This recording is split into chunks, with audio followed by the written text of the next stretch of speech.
Class 8 এর এখানে একটা সংক্ষিপ্ত প্রশ্ন আছে, দেখো পরীক্ষাতে খুব আসে।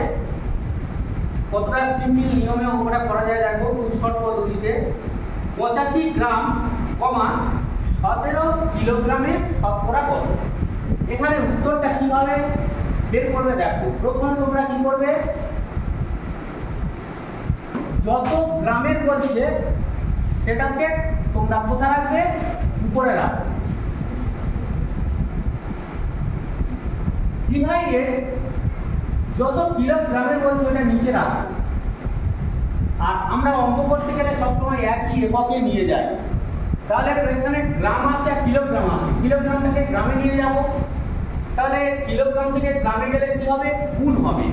কিলো, হেক্টো, ডেকা, গ্রাম, একক, দশক, শতক, হাজার। কত দিয়ে গুণ হবে? 1000 দিয়ে গুণ হবে। 1000 বসাও। ইনটু শতকরায় যেতে বলেছে, তাহলে কত হবে? 100। বুঝতে পারছো সবাই?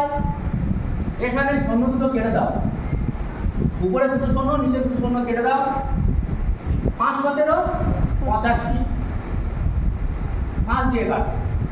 তাহলে এখানে 5 দুগুণে 10, কত হচ্ছে? 1/2 গ্রাম শতকরা। এটাকে যদি আমরা দশমিকে করি তাহলে কি দাঁড়াবে? 5 দুগুণে এখানে ভাগ করে দাও। 1 কে কত দিয়ে ভাগ দেবে?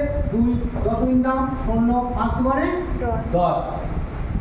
তাহলে 0.5% যদি না বুঝতে পারো তাহলে